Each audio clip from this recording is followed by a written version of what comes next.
बहू का आदान प्रदान। अरे बहू तो बहू है, कोई वस्तु नहीं कि ठीक ना लगी तो बदल ले। अरे वो शर्मा जी की बहू, क्या कहने। अरे कभी उसके घर जाओ, बहू रानी ऐसे नाच नाच कर चाय नाश्ता कराती है, मानो घर में मेहमान नहीं भगवान आ गए हो। एक हमरी वाली है, ना मुंह में मुस्कान ना चेहरे पर चमक। अरे ठीक है ना भाग्यवान, हर दिन बहू को कोसती रहती हो। हर किसी की अपनी कोई ना कोई अच्छाई तो कोई बुराई होती है। अरे रहने दीजिए, इस लड़की के अंदर तो मुझे कोई खासियत नहीं दिखती। बाप ने ना एक कौड़ी का दहेज दिया और बेटी भी दी तो बिल्कुल अलग ही लेवल की। अरे वो शर्मा जी की। लेकिन ये क्या, सामने खड़ी होती है शर्माई। सुनीली बहन तुम्हारी सारी बात, लेकिन जो दिख रहा है ना वो है नहीं। कैसी बात कर रही हो शर्माई? अब तक तो तेरे घर मुझे चाय नाश्ता खाना सब मिल जाता, और देख तुझे तो कोई नमस्ते तक कहने नहीं आया ना। अब क्या बताएं? क्यों, क्या हो गया? बहू में बुराई निकल नहीं रही है क्या? अरे बस करो तुम लोग। ये सोचो घर में 2 रोटी जो मिल रही है ना, वो यही तुम्हारी बहू दे रही है। क्यों? सास का गुस्सा ससुर को देखकर और सुनकर 7वें आसमान में पहुंच जाता है। देखो जी, वैसा तो शर्माई सामने है, बोल नहीं रही हूँ, लेकिन आंख देख लो मेरी, सब समझ में आ जाएगा कि क्या कहना चाहती हूँ। अरे रहने देना रमा, ये पति लोगों की मोटी चमड़ी होती है। पहले माँ के सगे होते हैं, फिर बहू के। अरे हम तो इन लोगों के घर बस घुइयां छिलने आए हैं। वहाँ शर्मा जी का भी यही हाल है। बहू ना हो गई, यस बैंक का ATM हो गई है। तभी रमा देवी की बहू आ जाती है। नमस्ते आंटी, कैसी हैं आप? सीमा कैसी है आपकी बहू? आंटी चाय लेंगी? वाह, अरे शर्माई तुम्हारे तो भाग्य खुल गए जो इसने तुझसे 2 बात कर ली, वरना तो ऐसा लगे है कि हम पत्रकार हैं और ये मंत्री आइन बिना बोले ही निकल जाती है।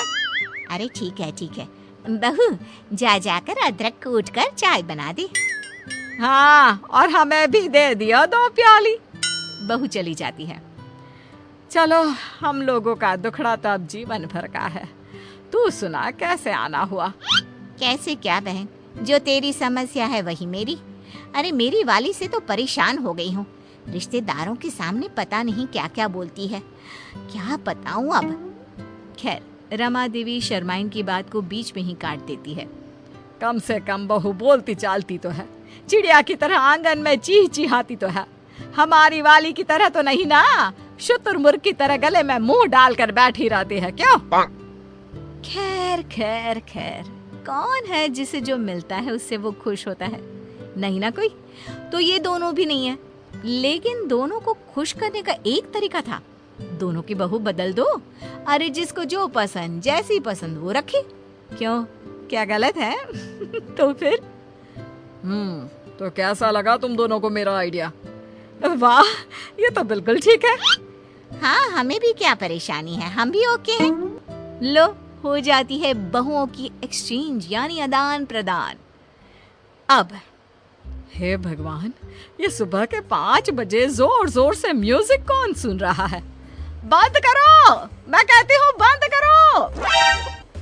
माँ जी, ये लीजिए चाय, मैं ना करा रही हूँ। चाय पीते पीते ये सब्जी काट देना। लेकिन सुबह 5 बजे कौन नाश्ता करेगा? ओहो ससुर जी, नाश्ता वो तो मैंने रात में ही बना दिया था। ये तो दिन का खाना है। और फिर जल्दी से दोनों आ जाइएगा, मैं नहा कर आ रही हूँ, फिर खूब सारी बातें करेंगे। बातें करेंगे? क्या क्या बातें करेंगे, और वो भी सुबह के 5 बजे? हाँ, थोड़ा लेट हो गया ना, कल से 4 बजे पक्का। हाँ। उधर शर्माइन के घर सुबह से नहा कर बैठे हैं, लेकिन मजाल है किसी की जो एक लोटिया भी धोकर दी हो पूजा के लिए।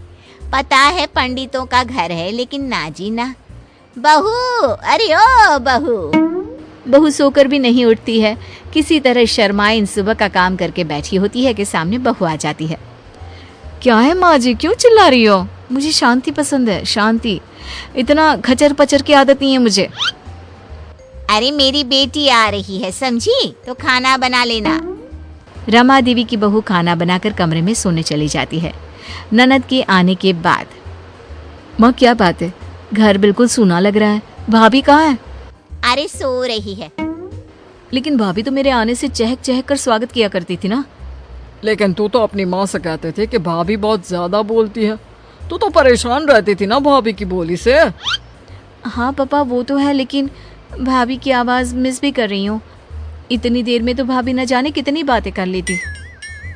ये तो है, लेकिन अब सुकून है, कम से कम घर भर में शोर तो नहीं हो रहा। उधर रमा देवी, हे भगवान, आसपास के लोग आते जाते घर में झांकते जा रहे हैं कि कौन चिल्ला रहा है। मैं तो चली घर से बाहर, कम से कम कोई ये तो ना सोचे कि बहू को सास मार रही है। सच्ची हमारी बहू जैसी भी थी, कम से कम घर में शांति से तो रहते थे। अरे रहने दीजिए आप, कम से कम घर घर तो लग रहा है, नहीं तो वो वाली ने तो घर को लाइब्रेरी बना रखा था। रमा देवी की बड़बोली बहू। क्या बात है माँ जी, आप कुछ बोलती क्यों नहीं है? वो क्या है ना, आपके भाई आए थे, पता नहीं क्यों परेशान होकर चले गए। बोल रहे थे कि आपसे बता दूं कि अब से नहीं आएंगे। हैं? मेरा भाई चला गया, वो भी मुझसे मिले बिना? ये कैसे हो सकता है? मैं बात करती हूँ। रमा देवी भाई को फोन करती है। हाँ बहन, आया तो था, लेकिन तेरा घर वो घर नहीं लगा जिसके लिए मैं वहाँ आया करता था। क्या मतलब भाई? तेरी बात समझ में नहीं आई।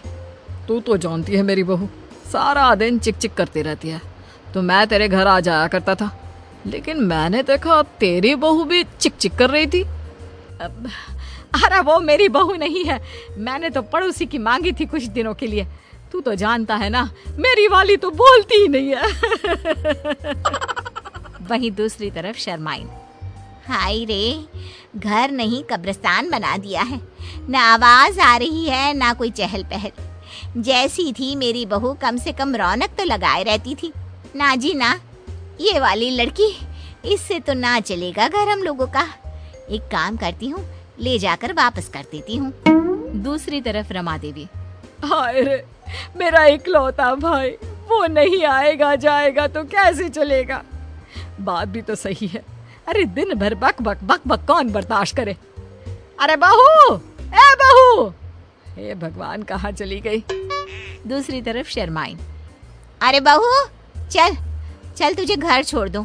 ना जी ना, हमें तो हमारी ही बहू प्यारी है, कम से कम घर को घर तो बना रखा था। बहू चल, तुझे तेरे घर छोड़ देती हूँ। अरे ये किस काम की बहू, जो घर को घर ही ना रहने दे, बाजार बना दिया है। तो दोनों बहुएं आ जाती है अपने अपने घर में। वो कहते हैं ना, जिसका जूता उसी को साजे।